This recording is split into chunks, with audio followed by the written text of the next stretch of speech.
Hello mga dear! Welcome back to my channel.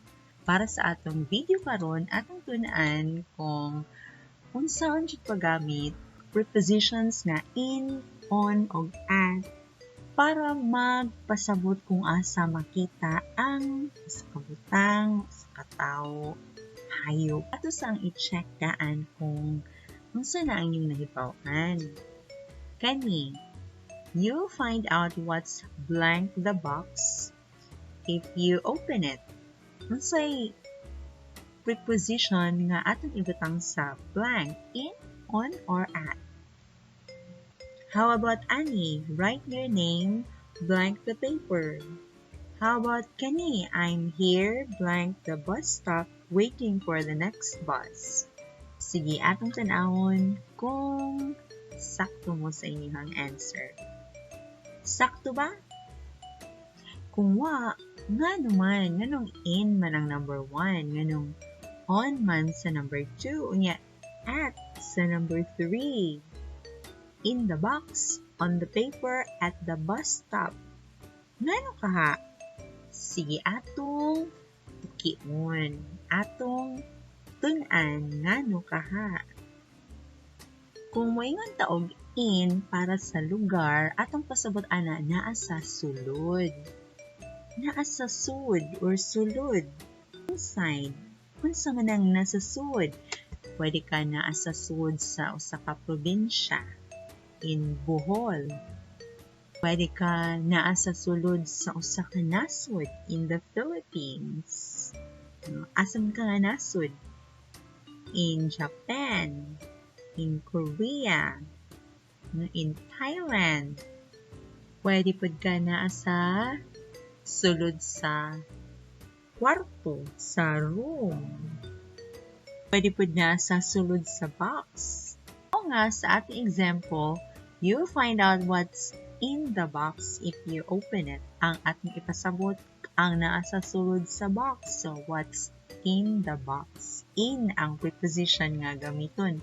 Kung ang imong ipasabot, naa ang usa ka tawo, butang, hayop, at iba pa sa sulod. Unsa man na siya ang pwede sudlan, pwede na mo sulod sa usa ka lugar.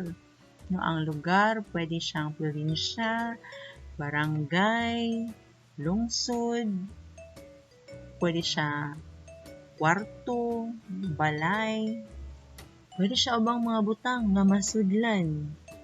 On the other hand, ang on, gamiton siya kung imong gipasabot, gitungtong, gipatong, gibutang sa iyahang ibabaw. Pwede siya gipilit. Parehaan, the food is on the table. Gipatong ang pagkaon sa lamesa. Gibutang siguro sa plato. Pero naa siya ibabaw sa lamesa. Basta naa sa ibabaw or no, ang surface, ibabaw. Gibutang, gipapilit, gipatong sa ibabaw. The food is on the table. Naa ang pagkaon ibabaw sa lamesa. We put the picture on the wall. On the wall. Ang picture gi-attach, gipilit sa ibabaw sa bungbong. She wrote her name on the paper. On. Gisuwat iyang pangalan sa ibabaw sa papel. Di man pud sa ilawom sa papel. Di pud masud sa papel. Kay nipis kayo ang papel. Naa siya sa ibabaw sa papel. Gipilit ang ink. Nagsuwat. No? Nga nagsuwat sa pangalan. So, ang atong pretest ganina nga, write your name on the paper. Mao na siya nga, on siya. Kay, gi-attach ang pangalan sa ibabaw sa papel. Kani pong at, pwede siyang gamiton nga pang point sa usa ka lugar. Kung ang imong gipasabot, ang usa ka tawo, butang, object, or uban pa naa sa atubangan sa lain pang butang or location nga mo ay nagsilbi nga location niya. Example, he is already at the gate waiting for you. Siya, na siya sa atubangan sa gate. In front of the gate. Asa man at the gate. Ang gate usa ka butang nga gihimong location para mailhan kung asa na siya. Asa siya? Nasa atubangan sa gate. Nasa tungod sa gate. In front of, naagid sa tungod. Another example. I was at the door, but you did not let me in. At the door. Door is an object, no? Magihimong location para may buuan kung asa siya. Naa siya tungod sa pultahan, atubangan sa pultahan, pero wa ni mo giablihan. Dili ta moingon og on the door kay wala siya ni pilit, wala siya gitungtong, gipatong o gi-attach. But maybe nagbarog siya tungod atubangan sa pultahan. Umingon taog at the door. Another example, she waited for his arrival at the bus stop. No? The bus stop is a location, bus stop. Location na siya daan. Imuhang gi-identify kung asa siya sa location, na siya sa tungod sa bus stop.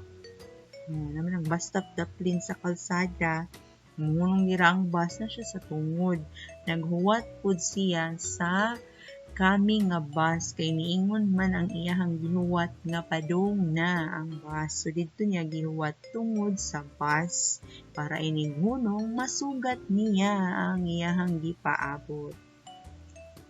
So sa atong example, here at the bus stop waiting for the next bus. At the bus stop, naku sa tungod sa bus stop. Nasabtan ra? Take note nga ang at, pwede po siya gamiton pang location kung event ang imong gipasabot.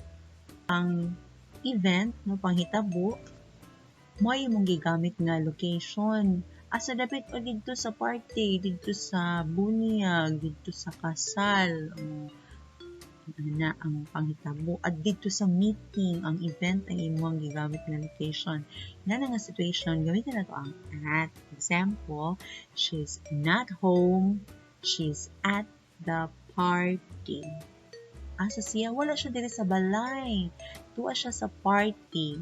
Imong gipasabot ana ang location sa party. Natuwa sa asan ng party. Maybe ang party tuwa sa usa ka hotel. Sa ballroom sa usa ka hotel. Pero wala na mo giingon og asa to nga ballroom, tuwa siya sa party. Basta kay ang iyang location karon tuwa sa party. Kung kay baw na kaon sa to nga party, makatutol kaniya asa siya.